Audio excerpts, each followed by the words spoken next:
Rajan uncle கிட்ட இருந்து வாங்கின எல்லாத்தையும் எப்ப நீ திருப்பி கொடுக்க போற? இல்ல ஐ மீன் எல்லாத்தையும் ஒரே ஆளா சமாளிக்கிறது உனக்கு கஷ்டம் தானே, அதனால அதெல்லாம் ஒப்படைக்க வேண்டிய ஆள்கிட்ட கொடுத்துடலாமே என்று பேச்சை ஆரம்பித்தாள் ஆலியா. மறுபடியும் உன்னோட டிராமாவை ஆரம்பிச்சிட்டியா? நான் தான் ஏற்கனவே சொல்லிட்டேனே, டைகரை கூட்டிட்டு வா, அதுக்கப்புறம் இதை பத்தி பேசிக்கலான்னு. நீயும் ஒவ்வொரு முறையும் ஒவ்வொரு காரணம் சொல்ற, ஆனா டைகர் வந்த மாதிரி தெரியலையே. உனக்கு வெளியிலிருந்து பார்க்க இதெல்லாம் நான் அனுபவிக்கிற மாதிரி தெரியலாம், ஆனா இந்த சாம்ராஜ்யத்தை கட்டி காப்பாத்த நான் எவ்வளோ கஷ்டப்படுறேன்னு தெரியுமா? அந்த டைகர் ஒரு கோழை. சின்ன வயசுல ஓடி போனவன் எப்ப வேணாலும் திரும்பி வந்திருக்கலாம். இல்ல, ஏன் வரல? பயம். அவன் பயந்துட்டான், திரும்ப வரமாட்டான். ஒவ்வொரு நாளும் இது எல்லாத்தையும் காப்பாத்துறதுக்காக செத்து பிழைக்கிறது இந்த சூர்யா தான். ஆனா உங்க யாருக்குமே அது ஒரு விஷயமாவே தெரியல என்று சூர்யா தன்னை ஒரு தியாகி ரேஞ்சுக்கு சொல்லிக் கொண்டே போக சர்வா ஆலியா இருவரின் முகமும் மாறியது. அவனது பேச்சை சர்வாவால் சிறிதும் பொறுத்து கொள்ள முடியவில்லை. இதற்கு மேலும் தன்னுடைய அடையாளத்தை மறைக்க கூடாது என்று முடிவெடுத்த சர்வா அடுத்த நொடியே, உனக்கு என்ன வேணும்னு என்கிட்ட சொல்லு என்று ஆலியா மற்றும் சூர்யாவுக்கு இடையில் நின்று கைகளை கட்டிக்கொண்டு கேட்டான். அப்போதுதான் அவனை மேலிருந்து கீழ்வரை பார்த்த சூர்யா, யார் இது? எதுக்காக இவனை உன் கூட கூட்டிட்டு வந்திருக்க என்று சந்தேகமாக கேட்டான். இவன் என்னோட பிசினஸ் பார்ட்னர், பேரு சர்வா என்று வேண்டுமென்றே சர்வாவின் பெயரை முழுமையாக கூறாமல் மறைத்தாள். சர்வா என்று மீண்டும் சர்வாவை ஒரு மாதிரி பார்த்த சூர்யா, நீ டைகரை கூட்டிட்டு வந்திருப்பேன்னு நினைச்சேன் என்று சத்தமாக சிரித்தவன், அவன் வரலையா? ஓடி போயிட்டானா? எப்பவும் போல ஓடி போயிட்டானா அந்த பயந்தாங்கோலி என்று சொல்லி அவனாகவே தனியாக சிரித்துக் கொண்டிருக்க அவனை தன் பக்கமாக திருப்பிய சர்வா, என் பேரு வெறும் சர்வா இல்ல, சர்வேஸ்வர ராஜன். நான் தான் டைகர். நீ நினைக்கிற மாதிரி டைகர் ஒண்ணு கோழை இல்ல என்று கைகளை கட்டிக்கொண்டு தீர்க்கமாக கூற சூர்யா முகத்தில் அதுவரை இருந்த அந்த சிரிப்பு அப்படியே மறைந்து போனது. ஒரு நொடி அதிர்ச்சி அடைந்தவன் அடுத்த நொடியே, என்ன ஆலியா, எந்த டிராமா ஸ்கூல்ல இருந்து இவனை கூட்டிட்டு வந்த? பரவாயில்ல, நல்லா நடிக்கிறான், ஆனா இன்னும் கொஞ்சம் நல்லா நடிச்சிருந்தா நானே இவன் தான் டைகர்னு நம்பி இருப்பேன் என்று கூறி மீண்டும் சத்தமாக சிரிக்க ஆரம்பித்தான். ஒரு புறம் அவனது சிரிப்பு சத்தம் அதிகரித்துக் கொண்டே போக இன்னொரு புறம் சர்வாவிற்கு கோபம் அதிகரித்தது. இருவருக்கும் நடுவில் நின்ற ஆலியாவிற்குத்தான் ஒன்றுமே புரியவில்லை. வர வரைக்கும் யார்கிட்டையும் எதுவும் சொல்லாதேன்னு என்கிட்ட சொல்லிட்டு இப்ப வந்த உடனே சூர்யா கிட்ட நான் தான் டைகர்னு சொல்றான், இவனை புரிஞ்சுக்கவே முடியலையே என்று குழம்பி போய் நின்றவள் பிறகு, சூர்யா அவன் ஒன்னும் பொய் சொல்லல, நிஜமாவே இவன் தான் டைகர் என்று அவளும் கூற சூர்யா சிரிப்பதை நிறுத்திவிட்டு கோபமாக பார்த்தவன், நீ என்ன நினைச்சுக்கிட்டு இருக்க? யாரோ ஒருத்தரை டைகர்னு கூட்டிட்டு வந்தா உடனே நான் எல்லா ப்ராப்பர்ட்டிஸையும் கொடுத்துருவேன்னு நினைச்சியா? இவன் தான் உண்மையான டைகர்னா இவ்வளவு வருஷம் எங்க இருந்தான்? இவன் அப்பா எவ்வளவு சொத்தை விட்டுட்டு போயிருக்காருன்னு இவனுக்கு தெரியாதா? இவ்வளவு வருஷம் என்ன பண்ணிக்கிட்டு இருந்தான் என்று சூர்யா எரிச்சலுடன் கேட்க, அப்பா என்ற வார்த்தையை கேட்டதும் அதுவரை கட்டி வைத்திருந்த சர்வாவின் கோப முடிச்சுக்கள் அவிழ்ந்து எட்டி சூர்யாவின் சட்டையை பிடித்தவன், நான் தான்டா டைகர், நான் திரும்பி வந்துட்டேன்டா என்ற அந்த இடமே அதிரும் அளவிற்கு சத்தமாக கத்தினான். சூர்யாவின் முகம் வெளிரி பயத்தில் தடுமாற ஆரம்பித்தான். என்னதான் நடிகனாக இருந்தாலும் தனது சட்டையை பிடிக்கும் அளவிற்கா அவனுக்கு தைரியம் இருந்துவிடும்? அப்படியெனில் இவன் உண்மையான டைகராக இருப்பானோ என்ற சந்தேகம் அவனுக்குள்ளும் வர வேகமாக இருவரையும் பிரித்துவிட முயற்சி செய்த ஆலியா, என்ன பண்றீங்க ரெண்டு பேரும்? டைகர் சொன்னா கேளு, அவனை விடு, யாராவது பார்த்தாங்கன்னா உன்னைத்தான் தப்பா நினைப்பாங்க என்று இருவரையும் விலக்கிவிட்டாள். ஆலியா, உண்மைய சொல்லு, இவன் யாரு என்று மீண்டும் கேட்டான் சூர்யா. உனக்கு என்னால பதில் சொல்ல முடியாது, கொஞ்சம் வெயிட் பண்ணு. விக்ரமன் எங்க? நான் அவர்கிட்ட பேசணும் என்று அந்த இடத்தை சுற்றி தேடியவள் விக்ரமனுக்கு போன் செய்தபடி அங்கிருந்து வெளியே நடந்து சென்றாள். இப்போது அந்த இடத்தில் சூர்யா சர்வா இருவர் மட்டும் நிற்க அந்த இடமே அமைதியாக இருந்தது. சில நொடிகளில் அந்த அமைதியை கலைத்த சூர்யா, இத்தனை வருஷமா எங்க இருந்த டைகர்? காட்டுக்குள்ள இருந்தியா? மான முயல வேட்டையாடிக்கிட்டு இருந்தியா? யாராவது உன்னை தெரியாம போட்டோ எடுத்திருந்தாங்கன்னா இந்நேரம் டிஸ்கவரி சேனல்ல வந்திருப்ப இல்ல என்று வேண்டுமென்றே சர்வாவை வம்பு எடுத்தான்.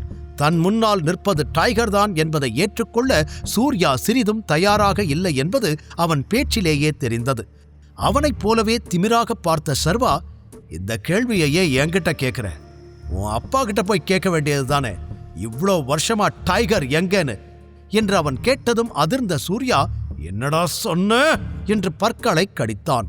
அதை பார்த்து சிரித்துவிட்டு அவன் அருகில் வந்த சர்வா மெதுவாக, விவரம் தெரியாத வயசுல நான் காணாம போயிருந்தேன், உண்மைதான்.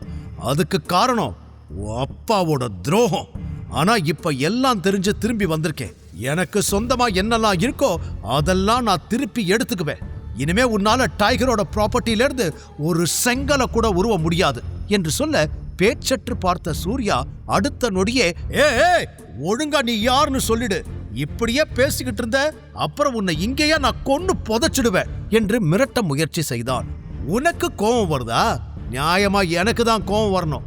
ஏன்னா உன்னோட அப்பா தான் என் அப்பாவை கொன்னது என்று சர்வா கூற சூர்யா முகத்தில் இன்னும் பெரிய அதிர்ச்சி. அந்த அதிர்ச்சி எதற்காக என்று சர்வாவால் புரிந்து கொள்ள முடியவில்லை. இவனுக்கு இப்பதான் இந்த விஷயம் தெரியுதா, இல்ல எனக்கு இந்த விஷயம் தெரிஞ்சிருச்சுன்னு ஷாக் ஆகிறானா என்று அவனை குழப்பமாக பார்த்தான். என்ன நீ என்னென்னமோ பேசிக்கிட்டு இருக்க என்று பேச்சு வராமல் தடுமாறிக்கொண்டே சூர்யா கேட்க, நான் உண்மையத்தான் பேசுறேன். அன்னைக்கு நைட் என்ன நடந்ததுன்னு உன் அப்பா கிட்ட போய் கேளு என்று அழுத்தமாக கூறிய சர்வா, என்னைக்கா இருந்தாலும் இந்த உண்மையை சொல்லித்தான் ஆகணும். மறைச்சு வச்சு என்ன ஆக போகுது? குறைஞ்சபட்சம் இந்த சூர்யா கிட்ட இருந்து என்னோட கம்பெனிஸையாவது நான் காப்பாத்திக்க முடியும் என்று தனக்குத்தானே சமாதானமும் சொல்லிக் கொண்டான். அப்படின்னா என் அப்பா தான் சாகிறதுக்கு முன்னாடி உன் அப்பாவை கொன்னார்னு சொல்றியா என்று தொண்டையை செருமிக்கொண்டு கேட்டான் சூர்யா. ஆமாண்டா, அதத்தான் சொல்றேன். உன் அப்பா என் அப்பாவை கொன்னாரு. அது மட்டும் இல்ல, இந்த சொத்து எல்லாத்தையும் உனக்கு கொடுக்கணும்னு தான் என்னையும் கொல்ல பார்த்தாரு. இப்ப நீ அனுபவிக்கிற எல்லாமே என்னோடதுதான். அத திரும்பி வாங்க நான் வந்திருக்கேன். இப்ப சொல்லு, நான் டைகர்ங்கிறத நம்புறியா என்று சூர்யாவின் கண்களை நேருக்கு நேர் பார்த்து கேட்டான் சர்வா. சூர்யாவிற்கு கோபம் எல்லையை கடந்தது. இத்தனை வருடங்களில் யாருமே அவனை நேருக்கு நேர் நின்று இவ்வளவு மோசமாக பேசியதில்லை. அதில் கோபத்தை கட்டுப்படுத்த முடியாதவன், எவ்வளோ தைரியம் இருந்தா ஏன் முன்னாடியே இப்படி பேசுவ என்று தனது துப்பாக்கியை எடுத்து சர்வாவின் நெற்றியின் மீது வைத்தான்.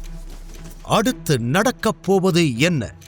சூர்யா சர்வாவை சுட்டு விடுவானா? சர்வாவிற்கும் தன் அப்பாவின் நிலைதான் ஏற்படுமா? அதில் கோபமடைந்த சூர்யா உடனே தனது துப்பாக்கியை எடுத்து சர்வாவின் தலையில் வைத்தவன், எவ்வளோ தைரியம் இருந்தா என் அப்பாவை பத்தி என்கிட்டயே தப்பா பேசுவ என்று கோபத்தில் முகம் சிவக்க கேட்டான். ஆனால் சர்வா அவனை பார்த்து பயப்படவில்லை. உன்னை இப்பவே கொல்ல போறேன் என்றவன் துப்பாக்கியை அழுத்த முயற்சி செய்ய சூர்யாவின் கையை அழுத்தி தன் நெற்றியோடு துப்பாக்கியை பிடித்த சர்வா, சுடு, உன் அப்பா என்ன பண்ணாரோ அதைத்தானே நீயும் பண்ணுவ. துரோகம், இதை தவிர உங்களுக்கு வேற என்ன தெரியும்? வாய மூடு, வாய மூடு டைகர், தயவு செஞ்சு வாய மூடு. நீ அப்பாவை பத்தி சொல்ற எல்லாமே போய். உன் அப்பாவும் என் அப்பாவும் ஃப்ரெண்ட்ஸா இருந்தாங்க. அப்படி இருக்கும்போது அவர் எப்படி உன் அப்பாவை கொல்லுவாரு என்று சூர்யா அவன் சொன்னதை நம்பாமல் மீண்டும் மீண்டும் கேட்க, இத்தனை வருஷமும் யாரு இல்லாம அனாதை மாதிரி நான் தெரிஞ்சேன். அதுக்கு காரணம் உன் அப்பா தான். கொஞ்ச நாளைக்கு முன்னாடிதான் நான் விக்ரமன் அங்கிளை மீட் பண்ணேன். அதனால தான் நான் யாருன்னு எனக்கே தெரிஞ்சது. ஆனா இங்க வந்து பார்த்தா நீ இவ்வளோ வருஷம் என்னோட சொத்து எல்லாத்தையும் என்ஜாய் பண்ணிக்கிட்டு சந்தோஷமா இருந்திருக்க. சும்மா சொல்லக்கூடாது, உன் அப்பா உனக்கு நல்ல சேஃப்டி பண்ணி கொடுத்திருக்காரு என்ற சர்வாவிற்கு இன்னும் நிறைய பேச தோன்றியது. இருந்தும் தன்னை கட்டுப்படுத்திக் கொண்டு சூர்யாவை பார்த்தான் சர்வா. இந்த விவாதம் அதிகரித்தால் சர்வாவும் சூர்யாவும் சண்டையிட நேரும் என்பது அவர்கள் இருவருக்குமே தெரியும்.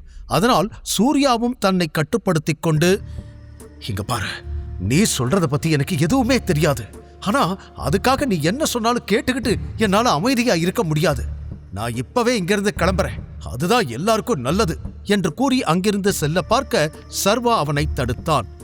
நீ இங்கிருந்து போனா இது எல்லாமே உனக்கு ஏற்கனவே தெரிஞ்சும் நீ என்னை ஏமாத்திருக்கேன் நான் எடுத்துக்கலாமா என்று கேட்டதும் அப்படியே நின்று விட்டான் சூர்யா. அவனது பார்வை ஓரமாக நின்று கொண்டிருந்த ஆலியா மீது படிந்தது. இவ்வளவு நேரம் இருவரும் பேசிக் கொண்டிருந்ததை அவள் கேட்டிருப்பாளோ என்ற சந்தேகம் சூர்யா மற்றும் சர்வா இருவருக்குமே வந்தது. இருவரின் பார்வையும் ஆலியா மீது இருக்க அவள் ஏதோ பேச வாய் திறந்த நேரம், எல்லாரும் என்ன பண்ணிக்கிட்டு இருக்கீங்க என்று பின்னாலிருந்து குரல் கேட்க மூவரும் திரும்பி பார்த்தனர். அங்கு முகத்தில் பெரிய புன்னகையோடு அவர்களை நோக்கி வந்து கொண்டிருந்தார் கரிகாலன். அவரை அங்கு எதிர்பார்க்காத மூவரும் ஒருவரை ஒருவர் பார்த்து கொள்ள, என்ன பாக்குறீங்க, நான் எதுவும் லேட்டா வந்துட்டேனா? மீட்டிங் முடிஞ்சிடுச்சுன்னு மட்டும் சொல்லிடாதீங்க. இல்ல அங்கிள், நாங்க இப்பதான் வந்தோம். சூர்யா கிட்ட பேசிக்கிட்டு இருந்தோம். இல்ல சூர்யா என்று கேட்ட சர்வா அவனை ஆமாம் என்று சைகை செய்ய சொல்ல, ஆமா அங்கிள், சும்மா பேசிக்கிட்டு இருந்தோம் என்று கூறினான் சூர்யா. அவன் பெரிதாக யார் எது சொன்னாலும் கேட்கும் ரகம் அல்ல என்றாலும் டைகர் சொல்லும் பொழுது அவனால் அதை மறுக்க முடியவில்லை.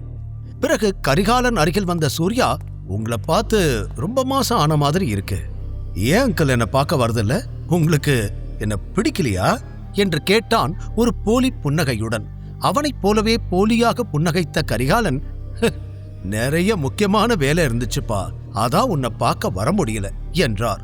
இன்னொரு புறம் சர்வா சூர்யா இருவரையும் மாறி மாறி பார்த்து கொண்டிருந்தாள் ஆலியா. முழு கதையையும் கேட்டு மகிழ பாக்கெட் FM ஆப்பை டவுன்லோட் செய்யுங்கள். லிங்க் டிஸ்கிரிப்ஷனில் கொடுக்கப்பட்டுள்ளது.